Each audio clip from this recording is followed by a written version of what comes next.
Hey, welcome everybody to the next episode of For the Queen. And I am Daid, the Loreseeker of the Loreseekers Guild. I am the GM, and GM stands for General Manager to me. You guys can make up whatever you want, but it's just the General Manager of this great guild across all platforms. And right now I am joined by Aramithius, who's from PCEU Loreseekers. He has a show of his own called Written in Uncertainty. It's a podcast. Check it out. So, without further ado, how you doing, Aramithius? I am doing well, Dade. Thank you. It's, yeah, as I said, been a bit of a hectic day, but I am glad to just, sit back, chill, and lore for a while. It's good. Yeah, that's awesome. And we're doing it a little bit earlier, obviously, because he's from across the sea, that big, wide expanse.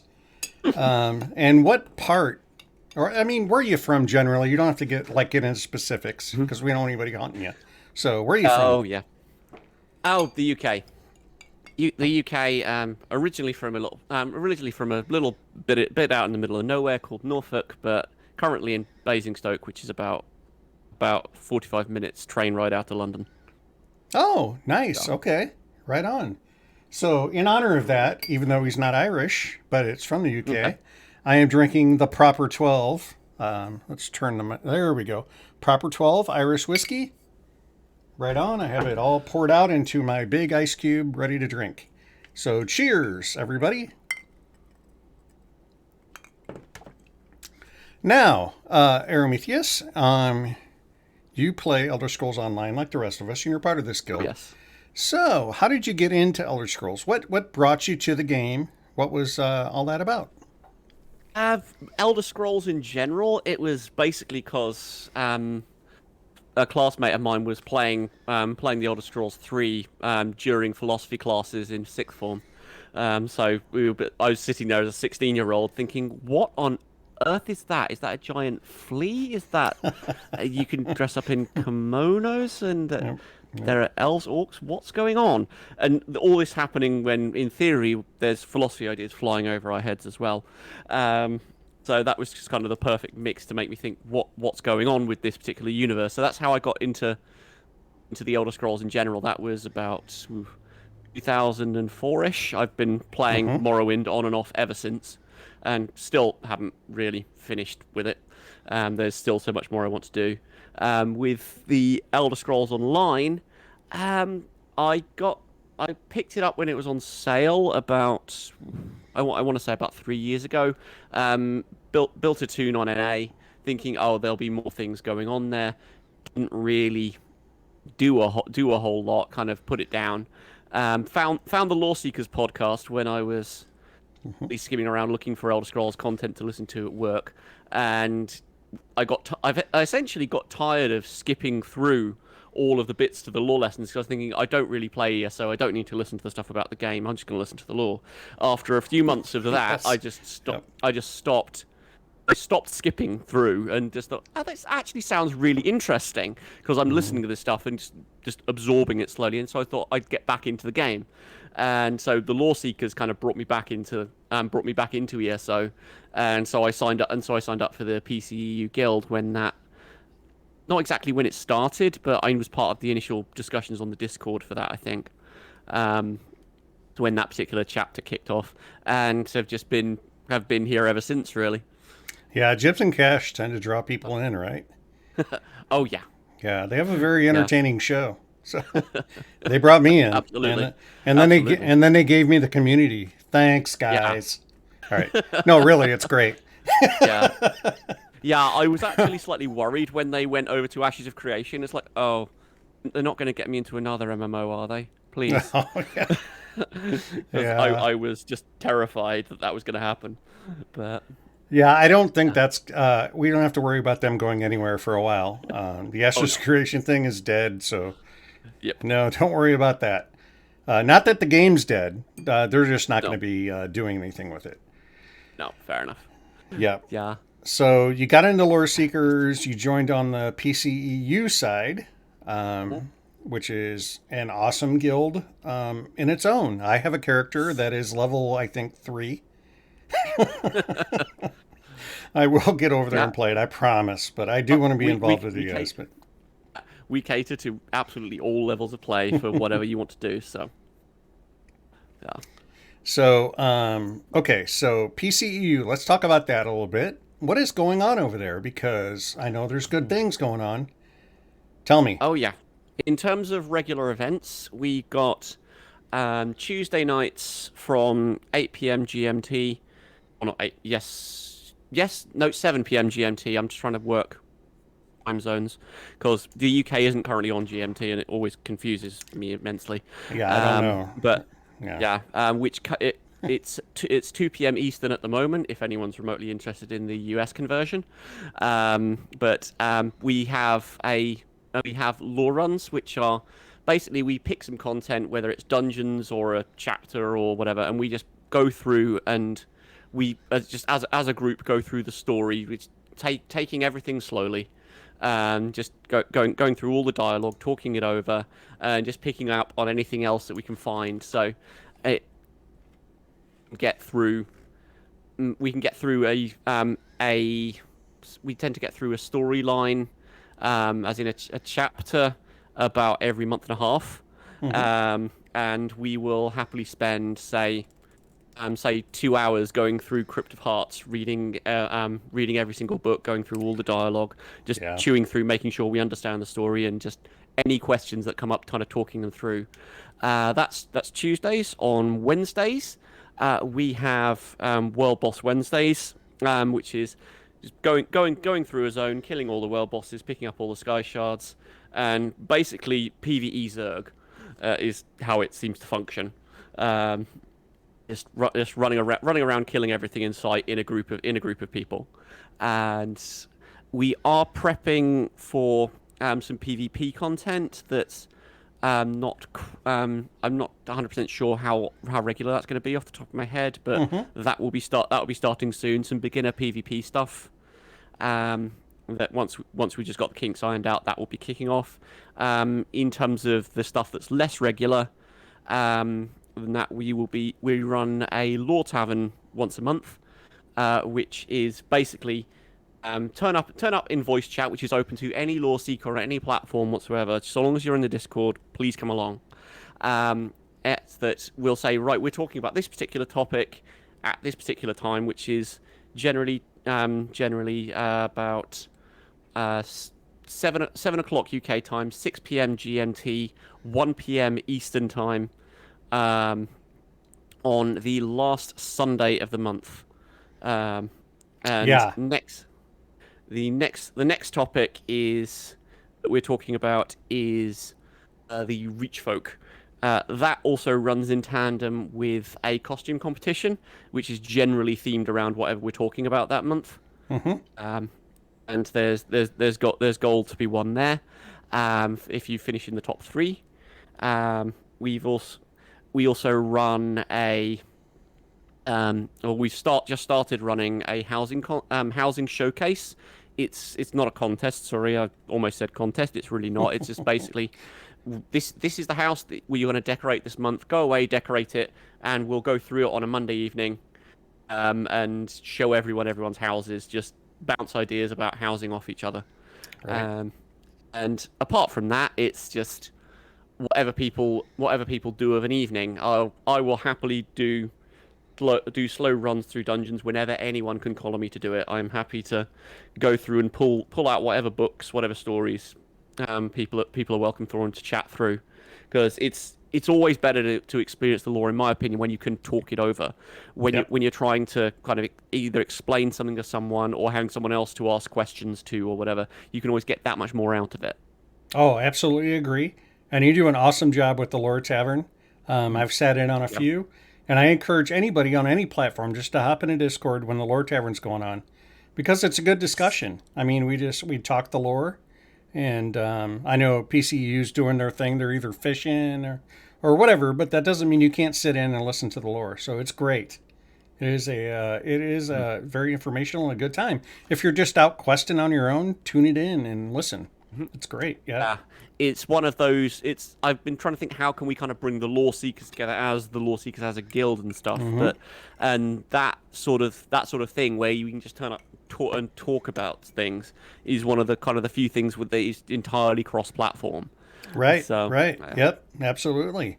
And so, if anybody's wondering, so since the UK is like where you're 6 hours ahead of me. What time is it there right now, Aramithius? it is 10 past 11 at night. Okay, so it's 6:10 here on the East Coast. So it's still daylight out, and I have a window over here, so I have this like glare off the side of my head that I can't get rid of for the life of me. It's the curse of the bald man, but just bear with me on that. So, All good. all right, so we have a expansion coming, and it's next Tuesday, right? Yes. Yeah, and Ah.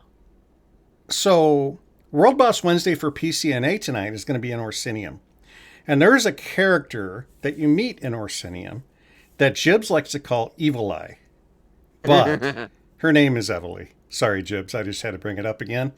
But Evely, and she is playing a role bringing us into this new expansion. If you've done the prologue quest and you've done the new dungeons, what's the name of the dungeon? Drake something. It's the Drakeside Manor. It's something Manor. Yeah, But something like that. But yeah. she leads you through that as well. So she has left Arsinium and is coming into this new area. But tonight, we're going to talk about Orsinium. So lay it on us, Aramithius, and anybody who has questions along the way, please type them in. I don't even care what the question is. I just want to hear you guys chatter about it. So take it away, Absolutely. Aramithius. I just to kind of make that segue for Everly, I think that her involvement in both of them is just serendipity almost. She was a caravan guard in that particular quest. Is how she kind of started off, and then the caravan gets ambushed by Reach folk, and it kind of goes from there, and that's where you find them. Geo has kindly pointed out that it is Black Drake Villa. Yes. Is that quest line, and I'm not totally sure where she comes in.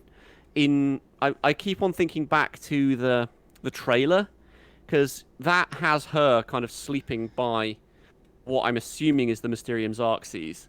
And whether that happens either before or after she gets her book from Black Drake Villa. I'm guessing after, because I have a feeling that the book that she salvaged from Black Drake Villa is the Mysterium Xarxes.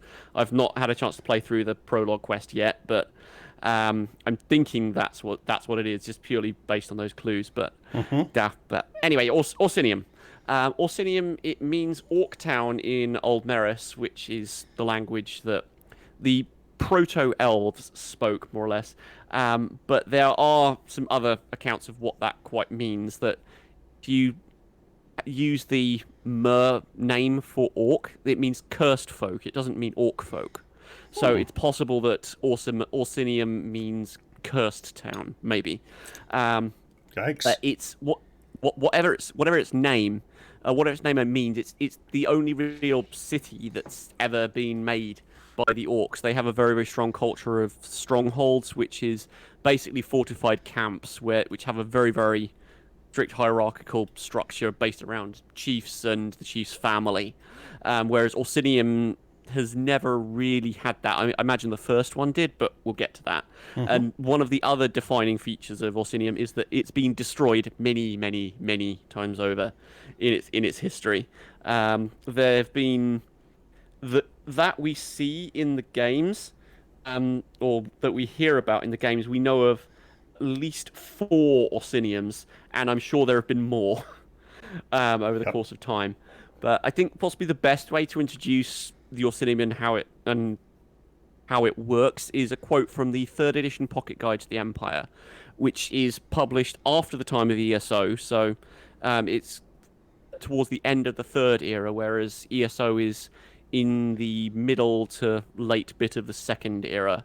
But the pocket, and it's also very, very pro-imperial. One of the things that you need to think about whenever you read anything, the Elder Scrolls, is where things come from and what perspective that source has. So always take it with a bit of a pinch of salt. But the Pocket Guide to the Empire says this: the Orc homeland of Orsinium has had a troubled history. Indeed, for most of the past 2,000 years, Orsinium has only existed as a dream of the Orc people. The current land, sometimes called Nova Orsinium, is the second incarnation of an Orc homeland in the Hrothgarian mountains of High Rock. The first was a creation of the 10th century of the Second Era, which is wrong on several counts, but we'll get to that. A refuge for orcs harried from High Rock, Cyrodiil, and Skyrim by the expansions of the empires of Man and Mer. High in the mountains, far from their enemies, the orc chieftain Turog Grow Iron brought his people together. A few huts grew into more permanent structures as word spread to far-flung orcs of Tamriel that there was a civilization on the rise that would welcome them from their wanderings. If the myth of Morlock is to be believed, the orcs or Orsimer had been pariahs of the land for 200 years, and if it's not true, their destitution was even longer. The dream of Orsinium was too beautiful not to be sought. And just to go through the issues I have with that particular bit, just to clarify, it's good as a general overview, but there are a few things that are wrong with it. There had been at least 3 Orsiniums by that point. What he's talking about is mostly the initial founding, and they also said that this was done in the 10th century of the Second Era. That is wrong. That it's the First Era when that happened, because the Second Era only had 580 something years, 583, 500. Oh no, that's when ESO starts. Sorry, the Second Era only has 860 something years, 864 years, something like that. It didn't have enough for there to be more than one millennium in it. But the Turog Grow Iron, him of Turog's Pact, for those of you that follow sets, built it at that particular point. The first edition pocket guide, rather than the third one that we just written from, it claims it's founded during the Cameron dynasty. So that just means it's basically sometime in the First Era. That's gloriously vague. Right. But it was founded by Turog alongside 6 orc clans, and there are 2 artifacts as well that I think are somewhere in the Hrothgar zone for ESO, with an amulet and a horn that basically helped him to tame both wild beasts and transform parts of the Hrothgarian wilderness into something that makes the place more habitable. Exactly how those kind of fit in, I don't know. That I get the sense that Turog has a fair amount of myths made about him, and so just again take things like that with a pinch of salt, because right. People will have retold and mistranslated stories and so on and so on. But I'm also kind of curious. I did a bit of digging about Turog's Pact Turog's Pact. I'm going to keep on saying it the wrong way around all throughout this evening. Okay. It's because I can. It's referenced as his pact because of the armor set, but I can't find anything about what that pact actually is. It might just be the deal that he struck with the 6 clan chieftains to get them to found Orsinium in the first place. That seems like something that's symbolic enough for it to have actually done that. But I don't know for sure. Maybe he just brought together some armor smiths and said, "Here's a pact. Make me some armor." It wouldn't surprise me. I can't remember who the 6 clans were, but when you kind of bring together all of the clans to do the bits in Orsinium in ESO, I know at least that I want to say at least one of the clans that was involved in the mining and that side of it goes back to Turog's time. So it's possible that the same kind of smithing and so on is involved. So right, yep, maybe. The first sacking of Orsinium apparently was done by the Doreni, but that didn't actually end the first Orsinium, from what we can tell. It's not the case that when a city is sacked, it's automatically gone forever, because the Gauls sacked Rome in 390 BC, and Rome carried on as the center of the empire for on this planet for 700 years after that point. Of course, yep. as a constantly occupied thing. So being So Orsinium being sacked doesn't mean Orsinium is destroyed, but it is destroyed at various points. It was next destroyed, or it was first destroyed, um, by the combined armies of Wayrest and the Regarda coming over after they came over from Yokuda, in after a 30-year siege, which was only broken because there were some weak links in how they replaced one of the doors or something, and that happened in the year 980 of the First Era, or thereabouts. After that, we don't hear much about Orsinium until the time of the Akaviri Potentate, which was in the Second Era, the start of the Second Era, because there are apparently envoys sent from Orsinium to the Potentate's court, which means that it's been set up again somewhere, probably around the same sort of area, and the old Orsinium public dungeon that's in ESO is the ruins of Turog's original Orsinium, from what we can tell. Um, but but when the Potentate fell to pieces in the year 431 of the Second Era, then Orsinium just again went to pieces because there was no one to protect them, no one to look after their interests. So again, the Bretons and Red Guards piled in, and sacked them, by Bretons from Shornhelm this time rather than Wayrest, in the year 431 of um, of the Second Era. And sorry, and there were apparently several Orsiniums being built during this point, and just being built and destroyed again. If you believe a particular loading screen in Skyrim, it's difficult with loading screens because they don't give you a source. They just say this stuff happened, without giving you any context. Yeah.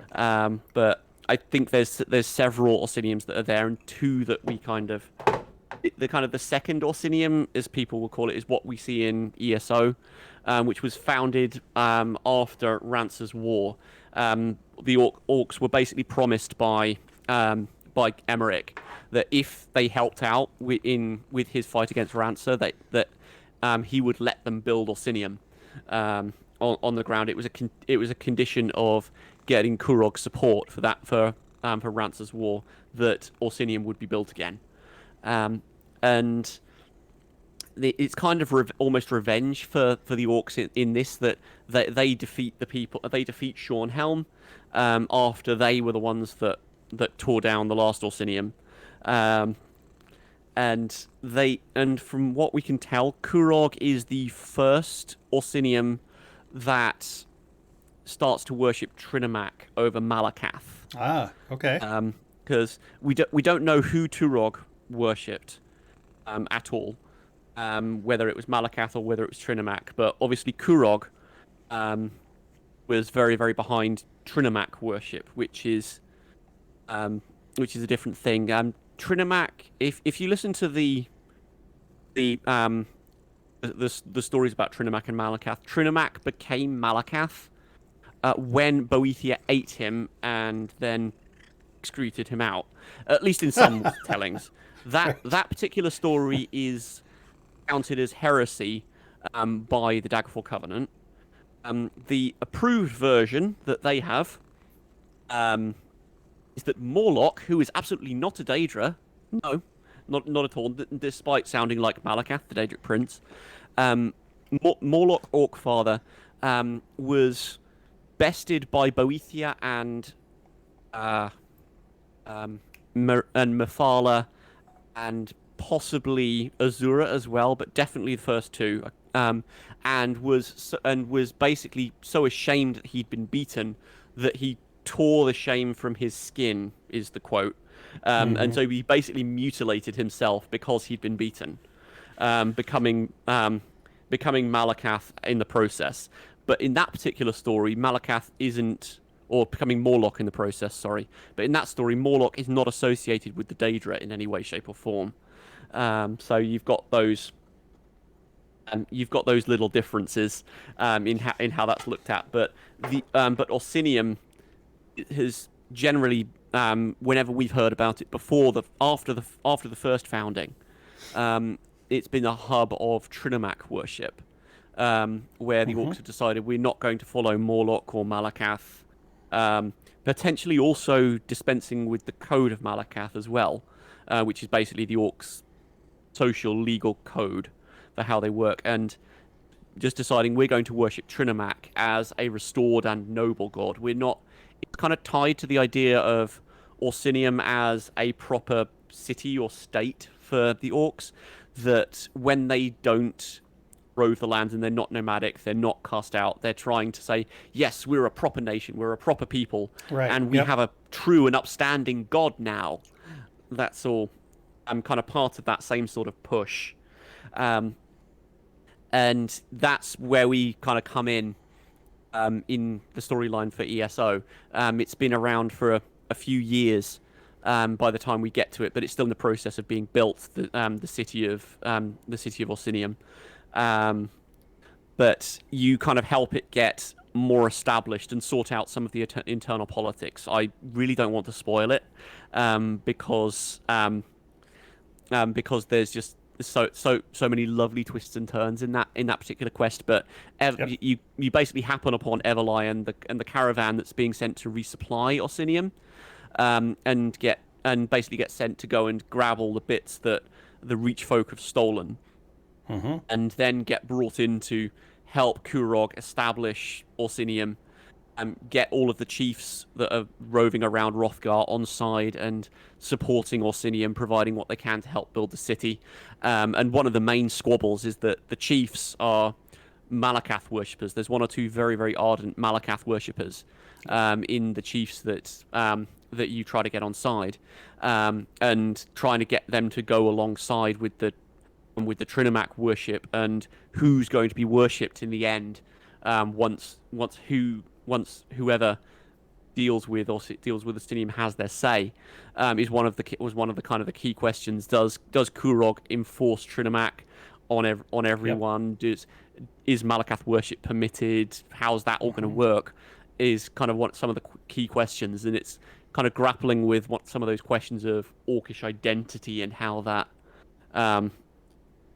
plays out. It will fall at some point. It doesn't fall during the quest. I do hope that's not a spoiler. But it will fall at some point. Exactly when, we don't know. The third Orsinium was also called Nova Orsinium, and was established by Gortwog Gro Nagrom in the third era at some point, by right of combat.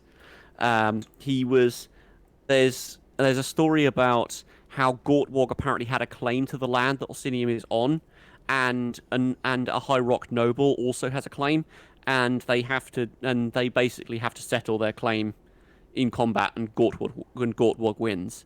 But I don't know quite when that paperwork was from. It makes me think that they might almost be harking back to either the treaty that was signed for the Daggerfall Covenant to come together, or it was something to do with the potentates. I don't know which. Both of those could have generated paperwork, but the jurisdiction of the judge who's ordering it is explicitly from Wayrest, which makes me think it might be a remnant of the Daggerfall Covenant. I'm not or the Daggerfall Covenant's legal framework. I'm not sure. Again, Gortwog follows Trinomac rather than Malakath. We don't quite know why, but again, we know he's trying to establish it. But again, there's this feeling amongst the more traditional orcs that they don't really want to go near Orsinium because of Trinomac worship. That they feel that if they start worshipping Trinomac, Malakath will turn on them and curse them. That's one of the kind of the constant issues with it. Orsinium was established again, I say at some nebulous point in the kind of the late third era, but it was truly kind of put on the map after the warp in the west in the year 417 of the third era, because that was when basically a whole bunch of factions in um, within the Iliac Bay in High Rock used basically activated the Numidium, which is basically a giant golem built by the Dwemer that got reassembled, and it got reactivated in this at this time frame. And when it got reactivated, it broke time, and so that's a dragon break for those of you that are au fait with the Elder Scrolls terminology. But the dragon break meant that everyone who wanted to use Numidium to achieve something did, and Gortwog was one of those ones that wanted to use the Numidium to achieve something. So he carved out a little Orsinium using the Numidium's power, and then basically that established Orsinium as a place that be reckoned with. And after that point, they applied for the status of a province within the Third Empire. But that was still under review in the year 432 of the Third Era. That's 15 years after Gortwog knew the Numidium. That's an immense amount of time to ignore bureaucratic paperwork, which just makes me think there was still some kind of anti-orc bias within the system somewhere. Because it still wasn't settled even by the time of the Oblivion Crisis. And once the Oblivion Crisis was underway, the next year when Myrun's Dagon invaded Tamriel and opened Oblivion gates everywhere, I can't think where we've heard that recently. Right. But after the Oblivion Crisis, Orsinium gets sacked again by High Rock and Hammerfell, because when the Bretons and the Redguards get bored, they just go and pick on the orcs, basically. We then have hints at a fourth Orsinium in the Elder Scrolls V. I'm saying fourth of the fourth that we know of. As I said, I'm sure there are more that have risen up and fallen down at some point. But there were a bunch of refugees from Nova Orsinium who then fled to the border between High Rock and Skyrim. Or not High Rock and Skyrim, Hammerfell and Skyrim. Right. Which I'm guessing is they're not named because it's in a loading screen, and it just comes up in passing. But I think they're the Druidach Mountains of the Reach in Skyrim, and they were helped by an Imperial Legion to do that, which makes me think that, I don't know, that although they haven't actually had formal provincial status at all, then the Legion still wanted to do something for them, because the orcs, when under the Septim Empire, once Tiber Septim was good and in the ground, because Tiber Septim hated orcs, the orcs would actually serve as blacksmiths and to an extent heavy infantry within the Imperial Legions, and so the Imperial Legion almost owes them something. And I have a question. I see a question from Mage. Sure. So the one in ESO is destroyed by Oblivion Time. Yes, we don't know exactly when. My money is on whenever the Three Banners War ends, because the status of Orsinium is kind of sort of guaranteed by the Daggerfall Covenant, and so I would imagine that when the Covenant stops being a thing, then Orsinium loses its political support, and the Bretons and the Redguards get bored again.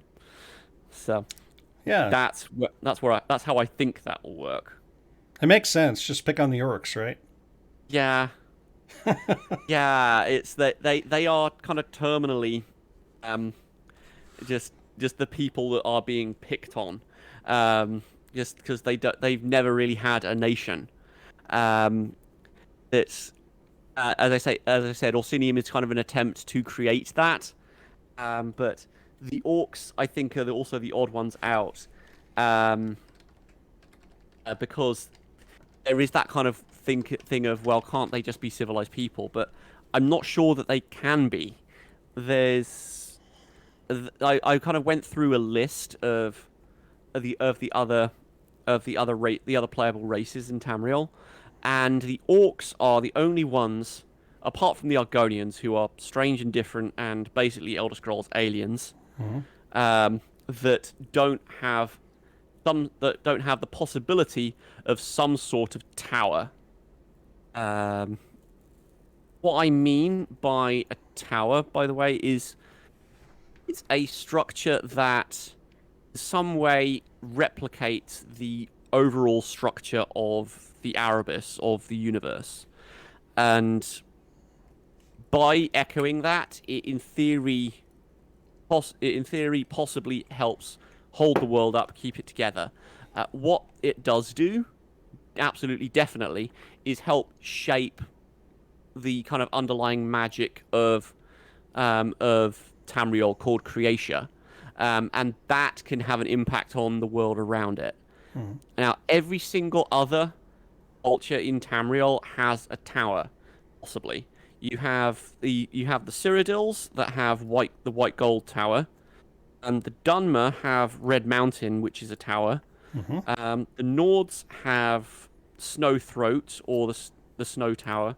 The Bretons possibly have Adamantia, which is kind of the first tower where the gods met to decide what to do with Lorkhan he after he tricked them into creating the world, or persuaded them, depending on your viewpoint. But the Bretons, in theory, have that if you count the Direni as part of the Bretons' holdings. The Red Guards apparently had a tower in Yokuda, called Orichalk Tower. The Yep. Yep. Altmer have the Crystal Tower, or Crystal-like Lore. And the Bosmer have Green Sap. Um, the only question mark about that is the Khajiit. The Khajiit, there are hints that the race itself is a tower, because there is a line from one of their creation myths that talks about the Khajiit getting up on each other's shoulders and putting the moons back onto their courses. Oh, that's right. Um, Yes. Yep. Oh, is that a Khajiiti tower? Are the Khajiits trying to help stabilize Mundus, that sort of thing?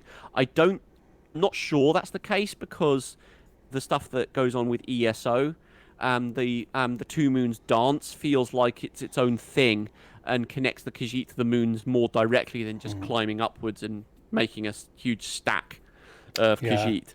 I think every alliance just needs their race that gets picked on. Yeah. So, I mean, it's the Khajiit, the Argonians, and the Orcs. Yeah. I'd never thought of it like that, but that makes sense. Yeah. Yeah. Oh dear. Yep. Um. Oh dear. Oh, Mage. I hope it's made more sense this time around. Yeah. I've the towers are one of my favourite pieces of the lore to bring out, and I've explained them a fair few times to the PCEU folks.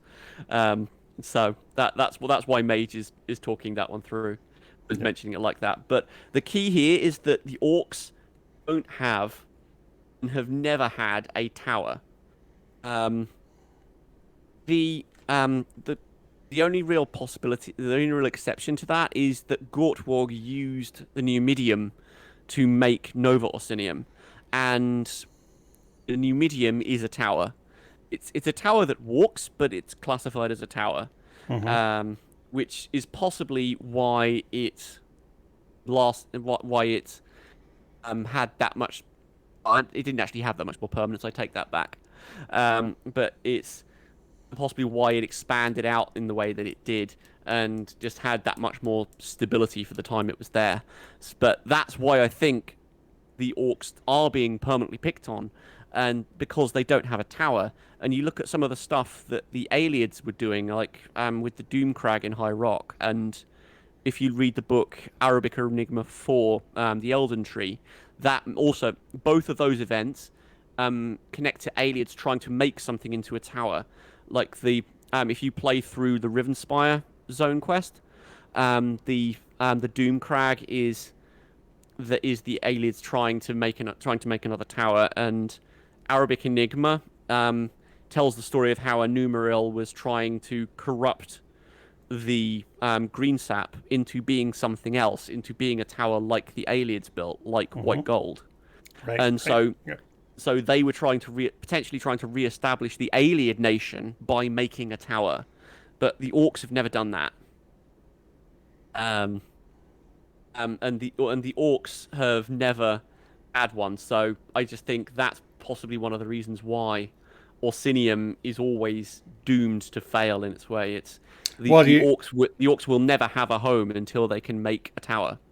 right? And do you think that is because it's always in turmoil? They've never really had a period of peace Oh. to be able to construct anything like that or to establish anything like that. Let's put it that way. Yeah, yeah. Even among themselves, to be fair. So Yeah. Yep. it's, I mean, they've been sacked a lot by the Bretons and the Red Guards. I mean, they have their fair share of blame, but the orcs are fairly fractious to begin with. So I'm not entirely sure who's worse in that case. Whether if you could actually bring all of the orcs out of the strongholds into Orsinium, whether that would actually make a difference. If you could actually make Orsinium appealing enough to everyone to kind of bring the orcs together as a nation properly, then whether that would change anything. But it's always been a hub for Trinomac rather than Malakath. Well, recently. Well, I mean, just Yeah, just talking about gameplay. I mean, the orcs are a good option. They're kind of the outsiders, right? Some people like to be that. yeah, So yeah, absolutely. it is a great role play for people to get into the game, and if they want to be an orc, it's a definite personality you can absorb and be a part of that is different from the other Yeah, races. oh, absolutely. And they've evolved so much from what they were as kind of there's the kind of the generic fantasy bad things in the first couple of games. They've just and they've kind of embraced that outcast um, archetype. And Minwi Pro has actually said something interesting in chat that if the Orsimer are the cursed folk, then is their inability to unify, their inability to be a nation something to do with the curse? I Right, right, think yeah. that yeah, being pariahs is possibly absolutely part of it. It fits. If they will never settle. Um, I honestly don't know. Um, I was trying to think, do we make comparisons with Lokan? But that brings in Khajiit myth rather than Orc myth, and the Orcs don't really recognize Lokan anyway, so I'm not Yeah. sure I want to do that at this Well, point. I mean, you could But, really bring it out of the box, and I mean, J.R.R. Tolkien was the one who created orcs, right? I mean, as a race, yeah, and as we currently understand them, yeah, yeah, right. yeah, So, any incarnation of an orc going on in any fantasy realm since J.R.R. Tolkien has had its own take, right? And I yeah, think ESO has done a good job of giving them more than just a beast or an evil persona. They're actually a yeah, race that is worth respect, really, right? yeah, absolutely. It's um, it's kind of that you've also got that sort of that fall from grace narrative almost, even Mm-hmm. no matter what origin of Malakath you ascribe to. And one of the things that I didn't mention earlier, which was silly of me, was that when Trinomac was transformed into Malakath, however that happened, his people were transformed with him. So there was a whole bunch of elves that became the orcs. And for those of you that have Peter Jackson's Lord of the Rings ringing in your head most of the day, like I do, Yep. you have that line of, "Do you know how the orcs came into being? They were elves once, twisted and mutilated." Absolutely, So yes. it's Yep. all still harking back to that same sort of archetype. Mm-hmm. Um, and so yeah, it's just a fresh take on it, which I think the Elder Scrolls lore does so well. It's what I appreciate about a lot of the lore. It's not the same kind of Tolkien with a fresh coat of paint all the time. It's always trying to do something different. Yep. Even when it does hew as close as the orcs do, it's still doing something different with them. Mm-hmm. Yeah, giving them their well, I mean, their own personality, their own nation, something you can relate Mm. to Yeah, as a absolutely. player. Yeah, absolutely. Yeah, absolutely. So this show is called For the Queen. So, and the reason it's called that, honestly, is because normally we play PvP as Aldmeri Dominion, but we support all the alliances. But Loreseekers in themselves, on PCNA at least, and I know on the other platforms, for the most part, are Aldmeri Dominion. So, and as I like to put my guests on the spot with one question, so here's your question, Aramithius. Yep. What does the Queen think about the orcs and Orsinium? Phew. um, I think. Well, I have a far less friendly take on Iran than than most people.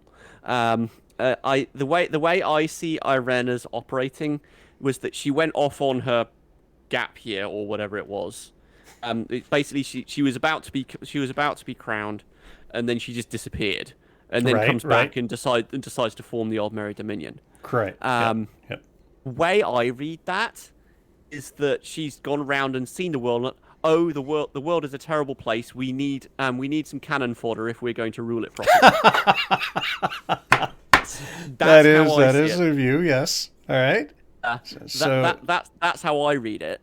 So I don't think that she would have that pleasant a view of the orcs because I think that she would think it's worth.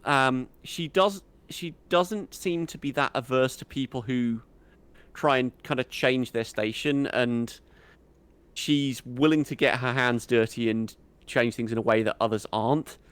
Um, but and just I'm just kind of thinking of her kind of relationship with Raz at this point because mm-hmm, mm-hmm. Yep. she's willing to make friends wherever she can find them, and so but if I'd say if Orsinium could stick with Trinomac worship, then she might potentially be willing to extend some sort of an olive branch. Otherwise, I don't think that she would give them the time of day, because they're not willing to make themselves better. They're not willing to help us. They're just going to be mired in Daedric worship and corruption, particularly if she's thinking of Malakath as a Daedra, because of what happens with her sister. I really don't think that she's going to look kindly on anything that looks remotely like a Daedra. Well, So here's a good question. It just came in chat. Is that Aramithius?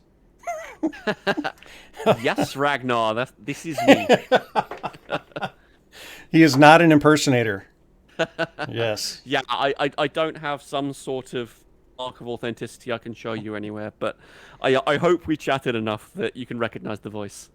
So I think I'll just throw my spin on it really fast. But the Queen obviously traveled around a lot before she decided to start the Aldmeri Dominion, come back to Somerset, and try to bring all races in. I think the reason she did that is that she saw benefit in all races, is that we all can benefit from each other, right? At least that's what I would like to believe. Now, the Altmer themselves believe themselves to be the highest race. And that is, I don't want to say inbred in them, but they believe themselves descended from the gods, and everybody else is below them. And I don't think that'll ever change. But for the Queen to say she can see benefit from other races, that's not to say that she loves them or wants to hang around with them, but she sees the benefit of other races to offer, their expertise or whatever else, whatever they have to make the world or Nirn a better place. That's how I see it, anyway. Yeah, the kind of the United Colors of Benetton approach to Tamriel and the Aldmeri Dominion is the way I see that. Yeah. Yeah. And you're right, Mage. The High Elves are stuck up. And, let's face it, when you walk around Somerset or even in Artaeum or, where places where the Altmer are, you hear things that are flat out racist. They just are. That doesn't make it right at all. Actually, Now I So, think about it, actually, I wonder whether Iren would actually get on with Kurog, because they're both trying to pull their societies in different directions than what they're accustomed to going in. So there'd be at least some acknowledgement of kind of a kindred spirit of, oh, absolutely. well, you're pulling against the norms. I think they would get off nicely. I think they would have an amazing conversation, have a lot of drinks, laugh, and probably get into a fight at the end over something stupid. But that's what they both want to do. So, Probably, yeah. yep. Yeah, I can see them getting on a personal level, but politically, I'm not so sure. Matt says, I went to Eleanor's bank with my new Altmer, and my goodness, what a mood change from the bankers. Like Yep. celebrating my presence. Well, of course. I mean, whenever Fold venerations, my friend. when currency is involved, come on now. Yeah. Yeah. Well, it's the right people's money, though.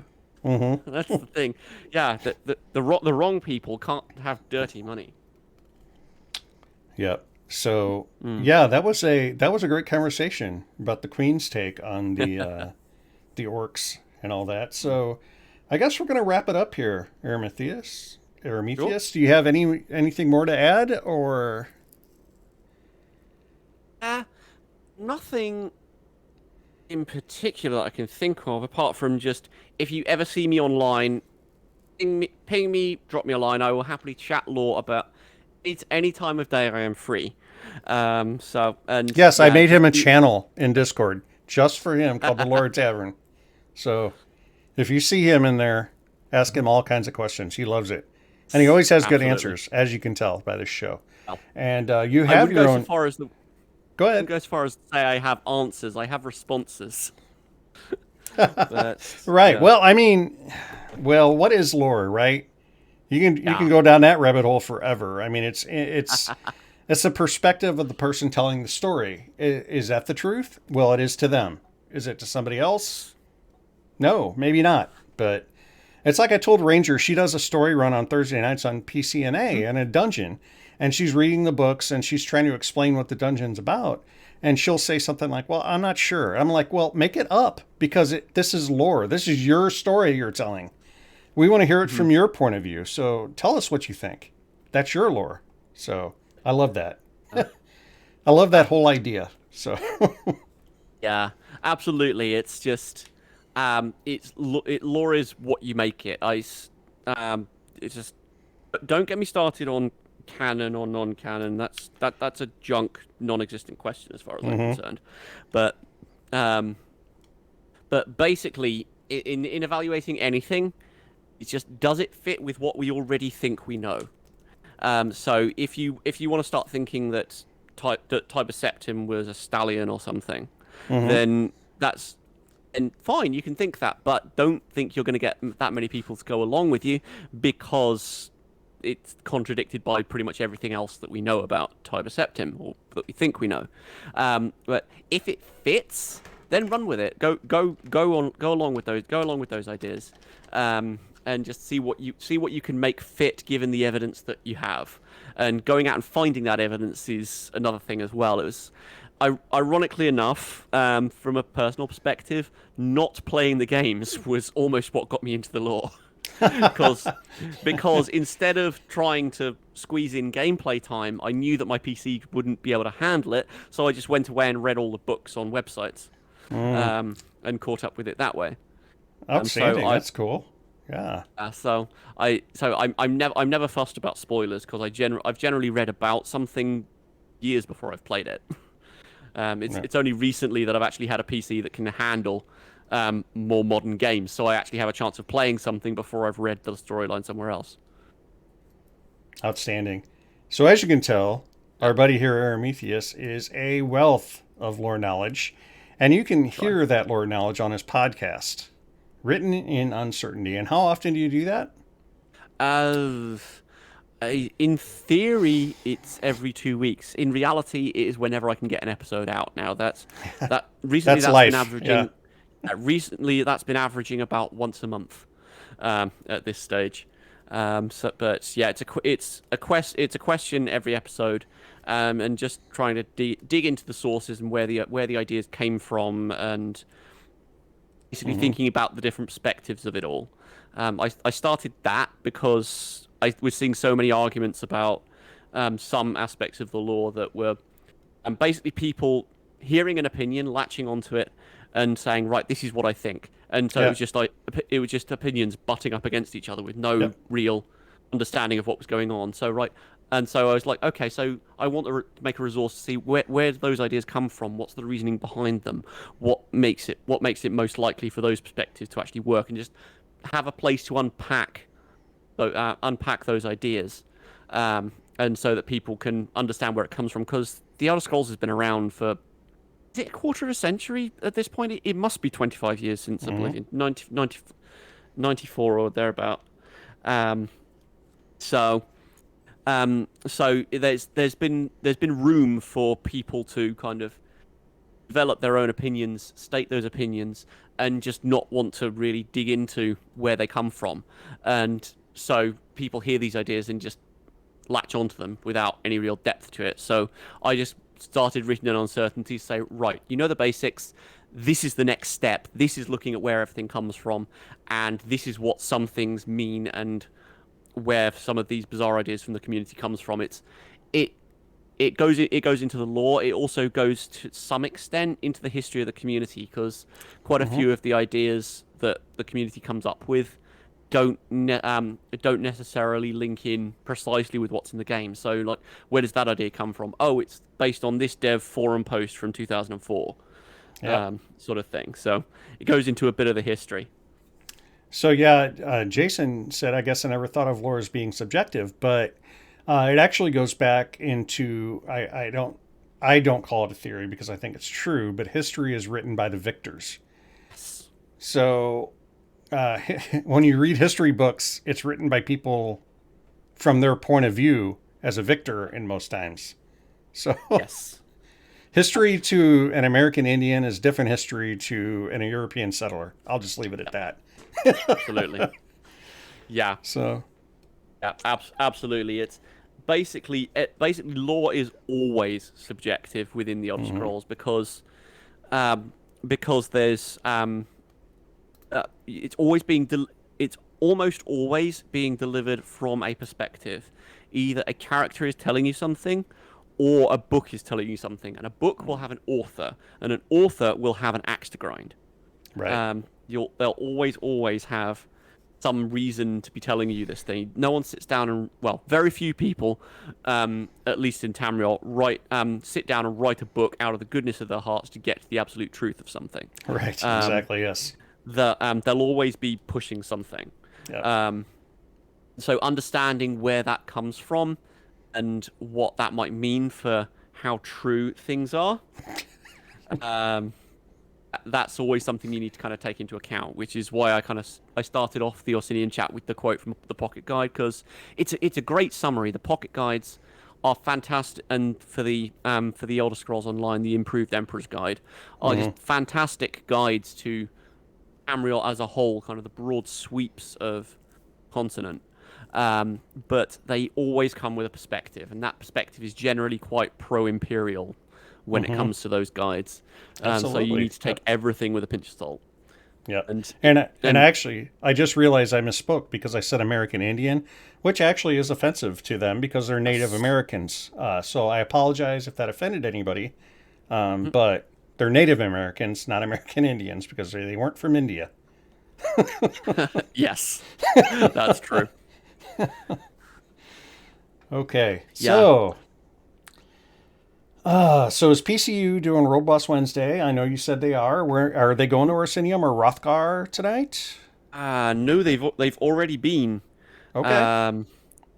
They've already been, and it's wrapped up. I'm not sure where we went this evening. I wasn't on. Oh, for it's it. already I was- happened. Yeah.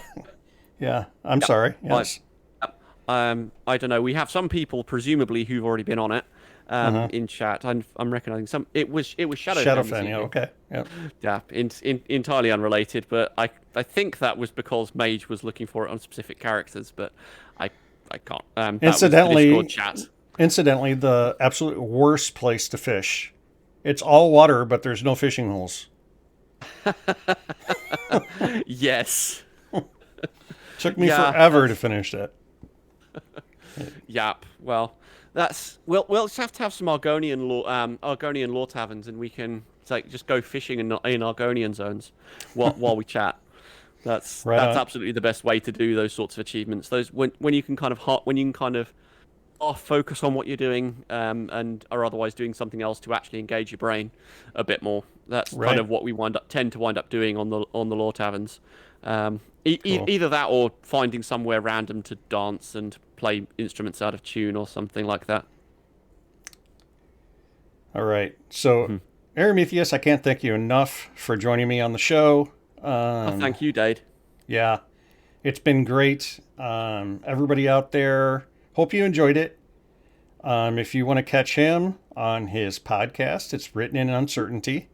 And he is also a lore seeker on PCEU, the European side.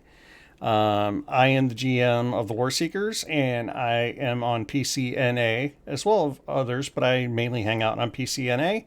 If you want to join the Loreseekers, if you're not already a member for some strange reason and watching the show, you can go to loreseekerseso.org, and that'll hook you up with the Discord. And from there, you can read the code of conduct. You can try to get past our douchebag filter. It's very strenuous, but if all goes well, you too can be a lore seeker and maybe even appear on the show with me or anybody else who wants to do this show. So, with that, everybody have a great night. Thank you for joining, and we will see you again soon. Good night, everybody. Thank you, guys. Good night.